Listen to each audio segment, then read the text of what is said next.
Hi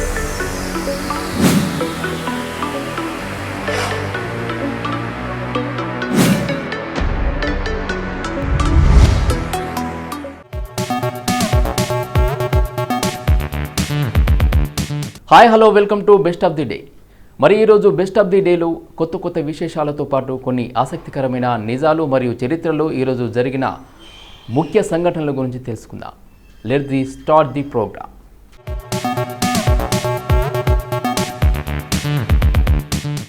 ముందుగా artistic Friday గురించి చెప్పుకుందాం. ఆర్టిస్టిక్ ఫ్రైడే అనేది ప్రతి సంవత్సరం జూన్ 18వ తేదీన జరిగే ఆర్టిస్టిక్ వ్యక్తులకు గర్వకారణమైన వేడుక. ఆర్టిస్టిక్ ఫ్రైడే ఆర్టిస్టిక్ వ్యక్తులకు ప్రాముఖ్యతను, విస్తృత సమాజంలో సానుకూల మార్పులను తీసుకురావడంలో ప్రత్యేకతను గుర్తిస్తుంది. ఆర్టిస్టిక్ ఫ్రైడే జూన్ 18 అయినప్పటికీ లాజిస్టికల్ కారణాల వల్ల ఫ్రైడే ఈవెంట్లు తరచుగా ఈ సంవత్సరం వారాంతంలో నిర్వహించబడతాయి. అయితే సంవత్సరంలో ఏ సమయంలోనైనా నిర్వహించవచ్చు. ఆర్టిస్టిక్ ఫ్రైడేని మొదటిసారిగా 2005లో ఆస్పీస్ ఫర్ ఫ్రీడమ్ జరుపుకుంది. అయితే ఆ సమయంలో సమూహంలోని అతి చిన్న వయస్కుడి పుట్టినరోజు అయినందున జూన్ 18ని ఎంపిక చేసింది.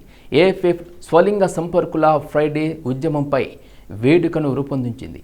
ఆటిజం రైట్స్ గ్రూప్ హైలాండ్ సహ వ్యవస్థాపకుడు కేబీ బ్రూక్ ప్రకారం ఈరోజు గురించి గమనించవలసిన ముఖ్యమైన విషయం ఏమిటంటే ఇది ఒక artistic community event.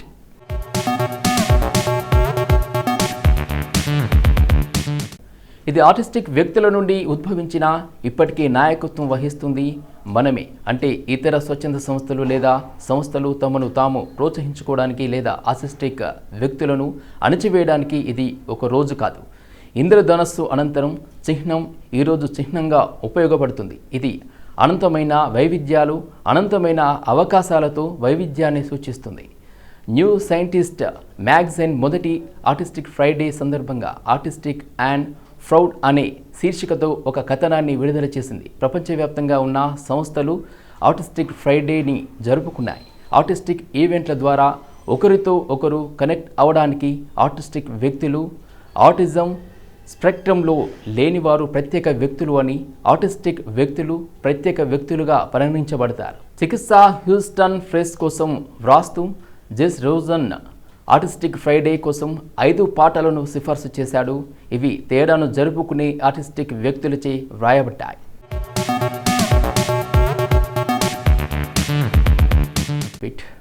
Artistic Friday artistic వ్యక్తులు ఎల్లప్పుడూ మానవ సంస్కృతిలో ఒక ముఖ్యమైన భాగమని సూచించింది. ఆర్టిస్టిక్గా ఉండటం అనేది న్యూరో డైవర్సిటీ ఒక రూపం. అన్ని రకాల న్యూరో డైవర్సిటీల మాదిరిగానే ఆర్టిస్టిక్ వ్యక్తులు ఎదుర్కొనే చాలా సవాళ్లు, ఆటిజం గురించి ఇతర వ్యక్తుల వైఖరిలు, ఆర్టిస్టిక్ స్థితికి అవసరమైనవి కాకుండా మద్దతు, వసతి లేకపోవడం నుండి వస్తాయి. ఉదాహరణకు లారీ ఆల్నర్డ్, గ్యారెత్ నెల్సన్ ప్రకారం అనేక ఆటిజం సంబంధిత సంస్థలు అవగాహనను పెంపొందించడం కంటే తల్లిదండ్రుల పట్ల జాలి భావాలను ప్రోత్సహిస్తాయి. ఆటిజం అనేది చికిత్స చేయవలసిన లేదా నయం చేయవలసిన కట్టుబాటు నుండి, విచలనం అనే భావన నుండి వైఖరుల మార్పుకు ఆటిజం కార్యకర్తలు సహకరించారు. అయితే ఆటిజం వ్యక్తులచే నిర్వహించబడే ఆర్టిస్టిక్ స్వీయ న్యాయవాద సంస్థలు ఆర్టిస్టిక్ అంగీకారం, ఆర్టిస్టిక్ గర్వం కోసం ఉద్యమంలో కీలక శక్తిగా ఉన్నాయి.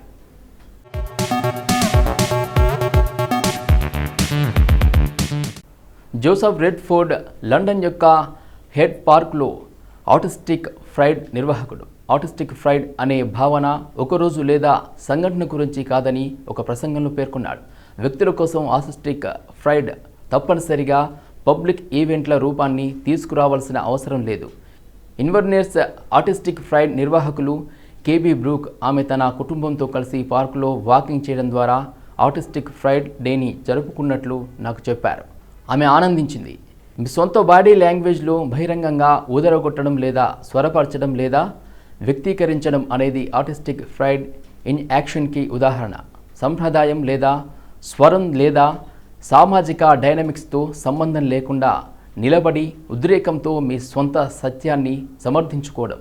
అది పూర్తిగా ధాన్యానికి వ్యతిరేకంగా ఉన్నప్పటికీ లేదా ఇతరులు దాన్ని చిన్నదిగా లేదా పెడాంటిక్గా భావించినప్పటికీ artistic fried in action.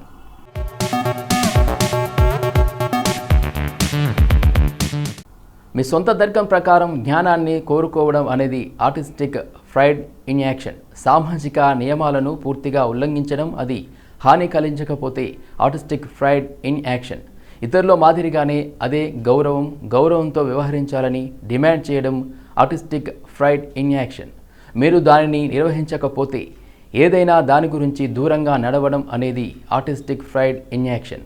Artistic fried అభివృద్ధి చెందుతూనే ఉన్నందున ఆర్టిస్టిక్ ఫ్రైడ్ రీడింగ్ను 2018లో స్వచ్ఛంద సంస్థగా చేర్చి 700 మందికి పైగా వ్యక్తులను ఆకర్షించే ఫ్రైడ్ ఈవెంట్ను నిర్వహించడం ద్వారా ఆర్టిస్టిక్ అడ్వకేట్లు మరింత ప్రొఫెషనల్గా మారారు. కోవిడ్-19 మహమ్మారి సమయంలో బౌద్ధిక సంఘటనలు అసాధ్యమైనందున ఆర్టిస్టిక్ ఫ్రైడ్ అలయన్స్ కింద 4 ఖండాల నుండి స్పీకర్లను హోస్ట్ చేసే ఆర్టిస్టిక్ ఫ్రైడ్ ఆన్లైన్ సెలబ్రేషన్స్ను రూపొందించడానికి ఆర్టిస్టిక్ న్యాయవాదులు సహకరించారు.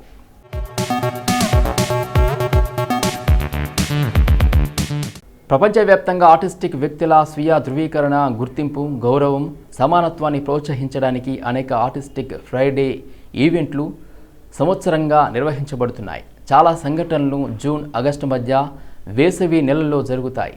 The lead organization for London యొక్క ఆర్టిస్టిక్ ఫ్రైడ్ ఇది సాంప్రదాయంగా జూన్ 18కి అత్యంత సమీపంలో శనివారం నిర్వహించబడుతుంది. దీనిని అధికారికంగా ఆర్టిస్టిక్ ఫ్రైడే అని పిలుస్తారు. గత 2 సంవత్సరాలుగా కరోనా వైరస్ మహమ్మారి కారణంగా చాలా ఈవెంట్లు క్యాలెండర్ నుండి తొలగించబడ్డాయి. దాని స్థానంలో ఆన్లైన్ గ్లోబల్ పునరావృతం ఉంది. ఆర్టిస్టిక్ ఫ్రైడే 2020 11 గంటల మారథాన్ ఇది యూట్యూబ్లో నిర్వహించబడింది. ఈ ఈవెంట్ 2021లో పునరావృతమైంది. 2022లో అనేక స్థానిక ఆర్టిస్టిక్ కమ్యూనిటీలు తమ ఈవెంట్ల మునుపటి ప్రణాళికను తిరిగి పొందాలని ఆశిస్తున్నాయి.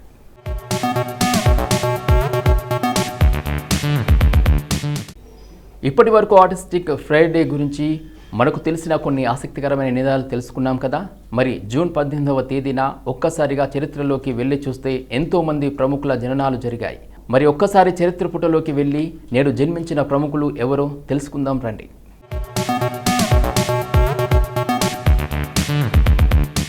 ప్రియాంక మోహన్, ఆమె అవంతిక మోహన్ పేరుతో బాగా ప్రసిద్ధి చెందిన ఒక భారతీయ నటి, మోడల్. ఆమె యక్షి ఫెయిత్ఫుల్లీ యువర్స్తో తన చలనచిత్ర రంగం ప్రవేశం చేసింది. ఆ తర్వాత టెలివిజన్ సిరీస్ ఆత్మసఖి ద్వారా కూడా ప్రజాదరణ పొందింది. అవంతిక మోహన్ దుబాయ్ 1990 జూన్ 18న పుట్టి పెరిగింది. అభిరామ్ సురేష్ ఉన్నితాన్ దర్శకత్వం వహించిన 2012 ప్రయోగాత్మకంగా చిత్రం యక్షి ఫెయిత్ఫుల్ యువర్స్లో ఆమె తన అరంగేట్రం చేసింది. ఇందులో కొత్త వారందరూ ప్రధాన పాత్రల్లో నటించారు. ఈ చిత్రంలో అవంతిక నాగయక్షి అనే టైటిల్ క్యారెక్టర్ను పోషించింది. 2013లో ఆమె మలయాళం హాస్య చిత్రం మిస్టర్ బీన్ ది లాఫ్ రైట్లో నటించింది. ఆ తర్వాత ఆమె నీలాకాశం, పచ్చికడల్, చువన్నా భూమిలో చేసింది.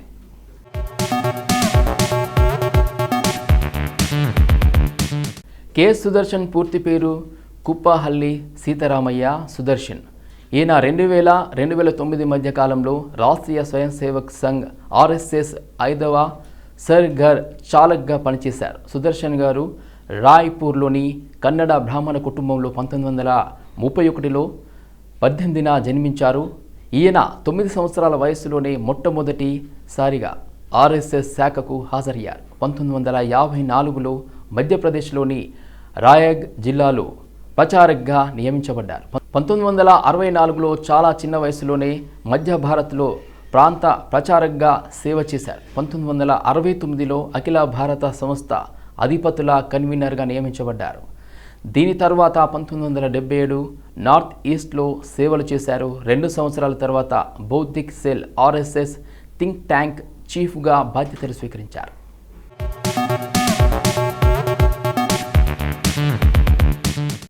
డాక్టర్ అనుగ్రహ నారాయణ్ సిన్హా స్వతంత్ర సమరయోధుడు, రాజనీతిజ్ఞుడు, గాంధేయవాది. అతన్ని బీహార్ విభూది అని అంటారు. సిన్హా చంపారన్ సత్యాగ్రహంలో పాల్గొన్నాడు. ఆధునిక బీహార్ వాస్తుశిల్పుల్లో అతనొకడు. బీహార్కు తొలి ఉప ముఖ్యమంత్రి, ఆర్థిక మంత్రి. రాజ్యాంగం రాయడానికి ఏర్పాటు చేసిన భారత రాజ్యాంగ పరిషత్తులో అతడు సభ్యుడు. స్వతంత్ర భారతదేశపు మొదటి పార్లమెంట్లో కూడా అతను సభ్యుడిగా పనిచేశాడు. కార్మిక, స్థానిక స్వపరిపాలన, పబ్లిక్ వర్క్స్, సరఫరా మరియు ధర నియంత్రణ, ఆరోగ్యం, వ్యవసాయం వంటి అనేక మంత్రిత్వ శాఖలు నిర్వహించాడు. సింహా 1887 జూన్ 18న బీహార్లోని పూర్వపు గయా జిల్లా, నేడు ఔరంగాబాద్ పోయివాన్ గ్రామంలో విశ్వేశ్వరయ్య దయాల్ సింగ్కు జన్మించాడు.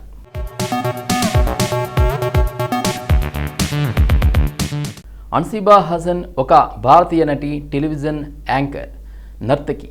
మలయాళ చిత్ర పరిశ్రమలో ఆమె అత్యంత ప్రధాన పాత్ర పోషించిన జీతు జోసెఫ్ 2013 హిట్ మలయాళ చిత్రం దృశ్యం. ఇందులో ఆమె ఒక సాధారణ కేబుల్ టీవీ ఆపరేటర్ కుమార్తె అంజు పాత్రను పోషించింది. 2024లో ఆమె బిగ్ బాస్ మలయాళం సీజన్ 6లో పాల్గొంది. అక్కడ ఆమె 77 రోజుల తర్వాత తొలగించబడింది. అన్సిబా హసన్ 1992 జూన్ 18న జన్మించింది. కేరళలోని కలికట్ జిల్లాలో. తల్లిదండ్రులు హసన్ రసియాలకు జన్మించిన 6 పిల్లల్లో పెద్దది. ఆమెకు 3 తమ్ముళ్ళు, ఆషిక్, అసీబ్, అఫ్సల్, అదేవిధంగా ఒక చెల్లెలు అఫ్సానా ఉన్నారు.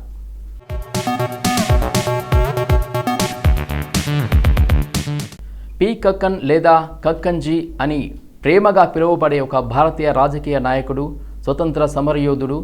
అతను భారత రాజ్యాంగ సభలో సభ్యుడిగా, పార్లమెంట్ సభ్యుడిగా, తమిళనాడు కాంగ్రెస్ కమిటీ అధ్యక్షుడిగా 1957, 1967 మధ్యకాలంలో పూర్వపు మద్రాస్ రాష్ట్రంలో కాంగ్రెస్ ప్రభుత్వంలో వివిధ మంత్రి పదవుల్లో పనిచేశాడు. కక్కన్ 1908 జూన్ 18న మద్రాస్ ప్రెసిడెన్సీలోని మదురై జిల్లా మెలూర్ తాలూకాలోని తుంపైపట్టి అనే గ్రామంలో తమిళ పరయాల్ కుటుంబంలో జన్మించాడు. కక్కన్ తన జీవితంలో తొలి దశ నుండి స్వతంత్ర ఉద్యమానికి ఆకర్షితుడయ్యాడు. పాఠశాలలో ఉన్నప్పుడు భారత జాతీయ కాంగ్రెస్లో చేరాడు. రాష్ట్ర ప్రభుత్వం 1939లో ఆలయ ప్రవేశ ఆథరైజేషన్ నష్టపరిహారం చట్టాన్ని తీసుకువచ్చినప్పుడు పెరయాల్ షానర్లు దేవాలయంలోకి ప్రవేశించడంపై ఉన్న ఆంక్షలను తొలగించినప్పుడు మదురైలో ఆలయ ప్రవేశానికి కక్కన్ నాయకత్వం వహించాడు.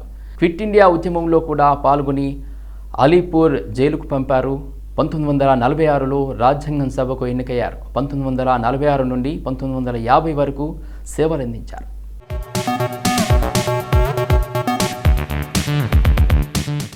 సో ఇదండి ఇవాల్టి best of the day episode.